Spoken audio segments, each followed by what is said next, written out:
నిజమే. ఇక్కడేముందండి 3-4 ముచ్చట.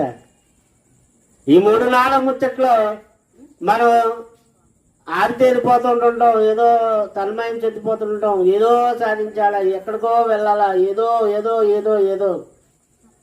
కానీ దేవుడి కోసం బ్రతకాలని, దేవుడి మాటలు వినాలని, దేవుని జ్ఞానం నేర్చుకోవాలని, బ్రతికిన కాలం ఆయన కోసమే ఆలోచించి ఆయన కోసమే బ్రతికి సత్క్రియలు చేసేవాళ్ళు ఎంతమంది. ఎఫెసీ పత్రిక 2వ అధ్యాయము 10వ వచనంలో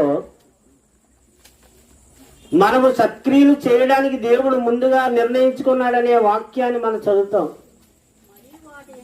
మనం వాటి యందు నడుచుకొనవలనని, చూసారా, వాటి యందు మనం నడుచుకొనవలనని దేవుడు ముందుగా సిద్ధపరిచిన సత్క్రియలను చేయుటకై మనం క్రీస్తు యేసునందు సృష్టించబడిన వారమే.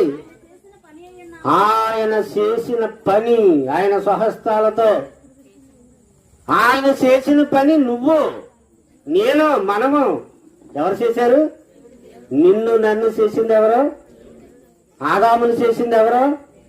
నేల మట్టిని తీసి బొమ్మగా చేసి కళ్ళు, ముక్కు, చెవులు, నోరు, ముఖము, చేతులు, కాళ్ళు, పైన అవయవాలు, శరీర అవయవాలు, లోపల అవయవాలు ఎంతో అద్భుతంగా నిర్మాణం చేసినటువంటి దేవుడు స్వహస్తాలతో చేశాడండి. ఆయన చేసిన పని నువ్వు. ఆయన నీ నాసికారంధ్రంలో జీవవాయువు ఊదగా నువ్వు జీవాత్మ అయ్యావు. మరి దేవుడి కొరకు బ్రతుకుతున్నావా, జీవిస్తున్నావా బిడ్డ? దేవుడి కొరకు పుట్టానని, దేవుడి కోసం బ్రతకాలని నువ్వు అనుకుని దేవుడి కోసం బ్రతుకుతున్నావా? నీ కోసమే నువ్వు బ్రతుకుతున్నావా? అతడు పుట్టినందున అనేకులు సంతోషించిరి. యోహాను అతడు బ్రతికింది కొద్ది కాలమే. యేసుప్రభు కన్నా ఒక 6 నెలలు ముందు పుట్టాడు. యేసుప్రభు వారి యొక్క మార్గం సరళం చేయడానికి వచ్చాడు.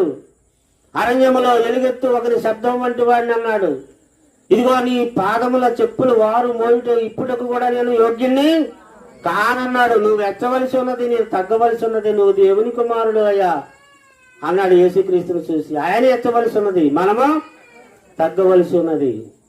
నిన్ను చూసి నేను సంతోషపడుతున్నాను, ఎందుకంటే నువ్వు దేవుని కుమారుడు అని గుర్తించాడు. ఇదిగో లోక పాపమును మోసుకుని పోవు దేవుని గొర్రె పిల్ల అని చెప్పాడు. లోక పాపాన్ని నేను మోసుకెళ్ళను, నా ప్రభు అయిన యేసుక్రీస్తు మోసుకెళ్తాడని యేసుక్రీస్తును చూపించాడు. యేసుక్రీస్తు దగ్గరికి జనాన్ని నడిపించాడు, దేవుని మార్గంలోనికి నడిపించాడు. ఆయన జన్మ పరమార్థం సమకూర్చుకున్నాడు, సాధించుకున్నాడు. ఆయన ఖడ్గం చేత